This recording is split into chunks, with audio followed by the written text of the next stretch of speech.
Hello all, welcome to Prerana channel.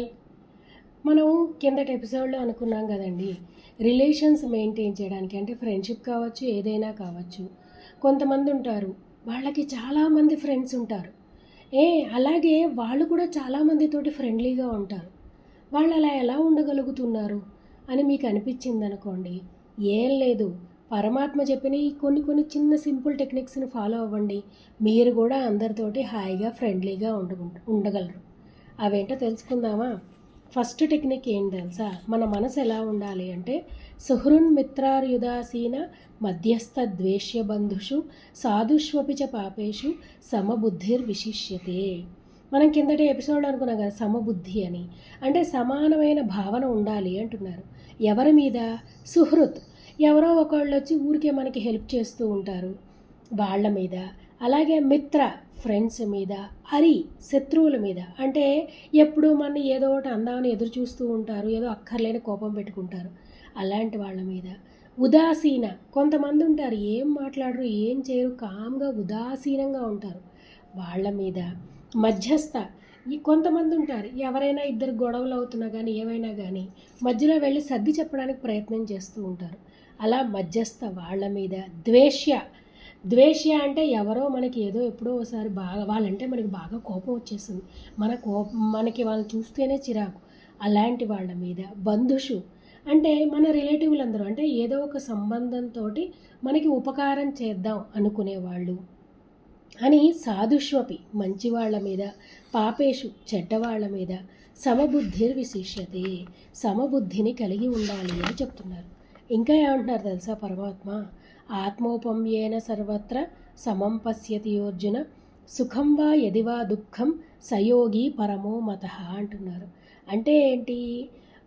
నాకు వచ్చే సుఖాలన్నీ కూడా అందరికీ రావాలి, నేను వద్దనుకుంటున్న దుఃఖాలు ఎవరికీ రాకూడదు. ఇలాగా మన మానసిక స్థితి అనేది ఉండాలి. ఇంకా ఎలా ఉండాలి తెలుసా? సమశత్రౌ చ మిత్రే చ తథా మానాపమానయోః శీతోష్ణ సుఖ దుఃఖేషు సమస్సంగ వివర్జితః భక్తిమాన్ మే ప్రియో నరః అన్నారు. అంటే ఏంటి?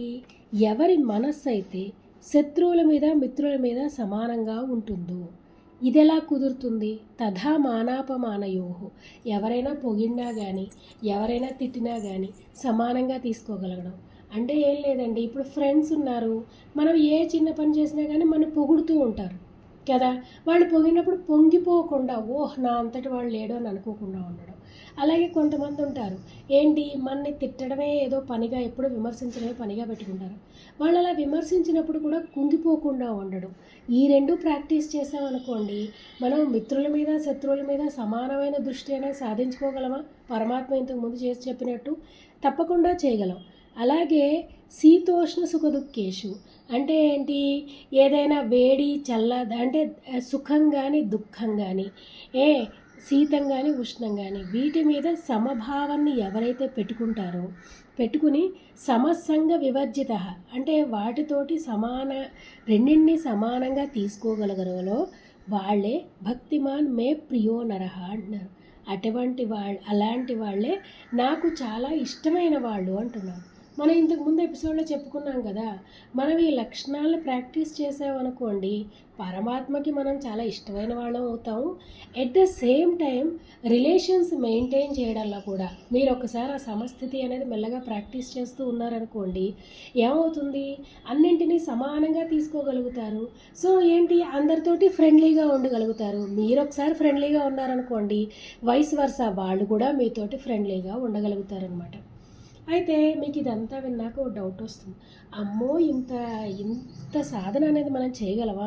ఎవరైనా ఫ్రెండ్ని చూస్తే ఇష్టం రావడం, ఎవరైనా ఇష్టం లేని వాడిని చూస్తే కోపం రావడం అనేది చాలా న్యాచురల్ కదా అని అన్నారనుకోండి, మనం గట్టిగా దృఢ సంకల్పం పెట్టుకున్నాం అనుకోండి, సాధించలేనిది ఏదీ లేదు. మన మీద మనకి నమ్మకం ఉండాలంతే, మనం తీసుకునే నిర్ణయం గట్టిగా ఉండాలి. దీనికోసం ఒక చిన్న కథ చెప్పుకుందామా? పూర్వము ఒక ఊళ్ళో ఒక రాజ్యానికి ఒక రాజుగారు ఉండేవారు.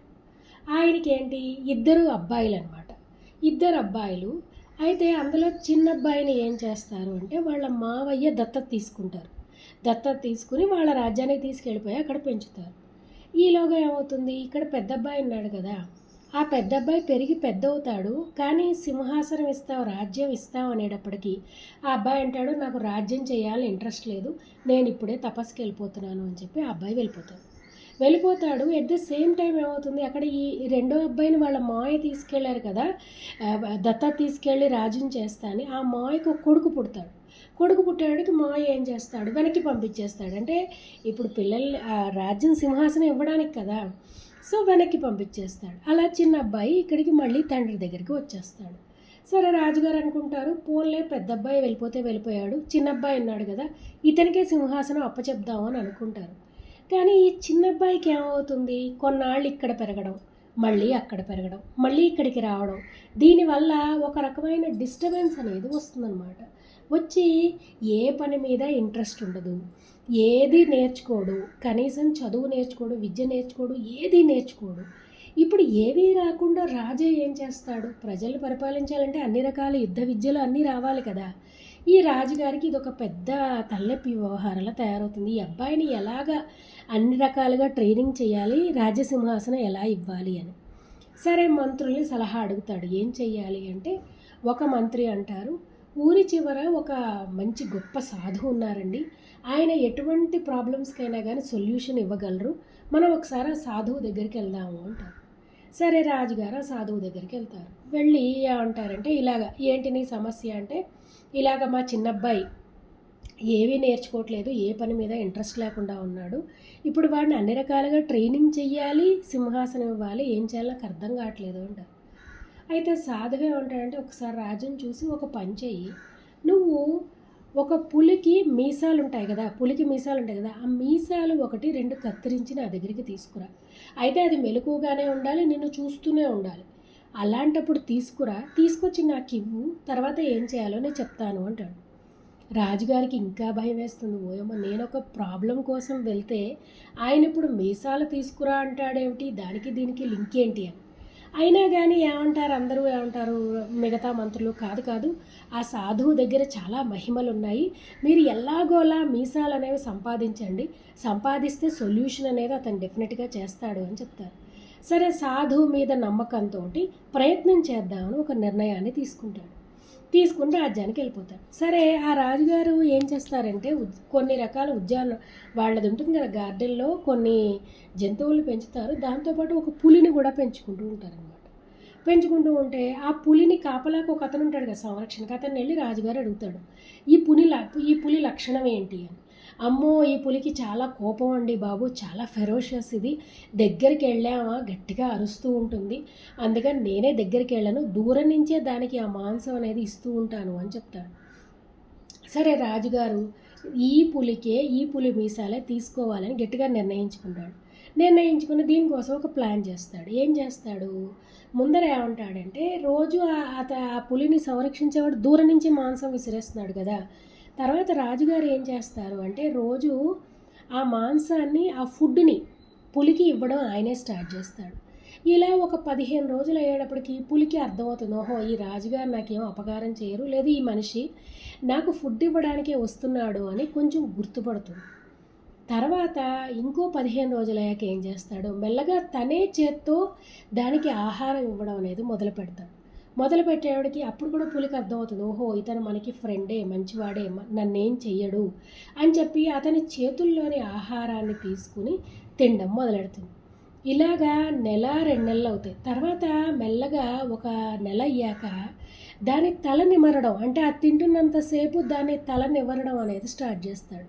అప్పుడు కూడా పులికి ఒకసారి అర్థమైపోయింది కదా, ఈ రాజు చాలా మంచివాడని, అది దాన్ని తినడం మీద దృష్టి పెట్టుకుంటుంది, కానీ రాజు ఏం చేస్తున్నాడు అనేది పట్టించుకోదు.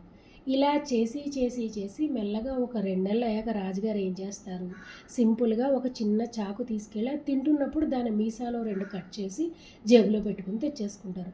ఆ పులి కూడా అదేం పెద్దగా పట్టుకొచ్చి గబగబా సాధువు గారికి ఇస్తారు.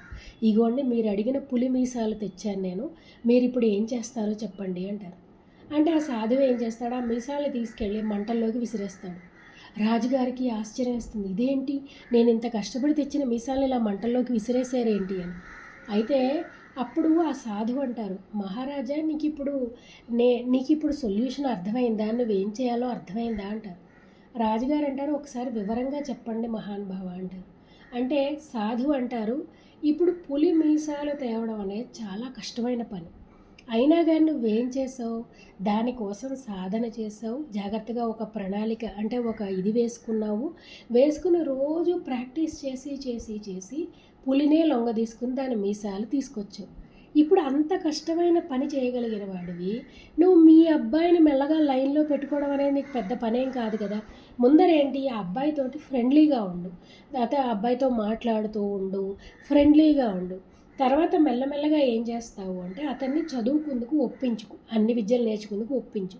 అతను నేర్చుకుంటున్నప్పుడు కూడా మధ్య మధ్యలో నువ్వు వెళ్ళి అతను ఎలా నేర్చుకుంటున్నాడు ఏంటి ఆ అబ్బాయి అనేది చూస్తూ ఉండు. అలా చేయగా చేయగా ఏమవుతుందంటే ఆ అబ్బాయికి ఈ ఇంట్రెస్ట్ లేకపోవడం అనేది తగ్గి మెల్లగా నీ దారిలోకి వచ్చి అన్నీ నేర్చుకోవడం అనేది మొదలెడతాడు. ఇదే నేను నీకు చెప్పదలుచుకున్న నీతి అని చెప్పి ఆ సాధువు చెప్తాడు. అలాగే ఆ రాజుగారు రాజ్యానికి వెళ్తారు, ఆ పిల్లాడిని అన్ని రకాలుగా ట్రైన్ చేసి సింహాసనం ఇస్తారు. సో ఇప్పుడు మనం కూడా ఏంటి, పరమాత్మ చెప్పిన సమబుద్ధి సమదర్శనం అనేది చేయాలనుకోండి, అమ్మో ఇన్ని లక్షణాలు చేయగలమా అంటే డెఫినెట్గా చేయగలమండి. ఎందుకు చేయలేము? ఇప్పుడు పులి నుంచి మీసాలే తీసుకురావాలన్నప్పుడు మన ఫీలింగ్స్ని మనం జాగ్రత్తగా పరిశీలించుకుంటూ అబ్జర్వ్ చేసుకుంటూ ఏది కరెక్టు ఏది కాదు అనేది ఆలోచించుకుంటూ మనం ముందుకెళ్ళి చేయలేమా?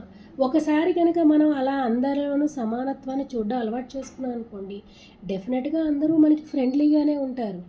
ఇవే ఈ ఎపిసోడ్లో పరమాత్మ మనకి ఫ్రెండ్షిప్ చేయడం కోసం కానీ రిలేషన్షిప్ మెయింటైన్ చేయడం కోసం కానీ చెప్పే టెక్నిక్స్ అనమాట. సో నెక్స్ట్ ఎపిసోడ్లో మనం ఫీలింగ్స్ని ఎలా మెయింటైన్ చేయాలి అన్న దాని మీద, పరమాత్మ చెప్పిన శ్లోకాల మీద మళ్ళీ చర్చించుకుందాం. సరేనా? మళ్ళీ నెక్స్ట్ ఎపిసోడ్లో కలుసుకుందాం. బాయ్.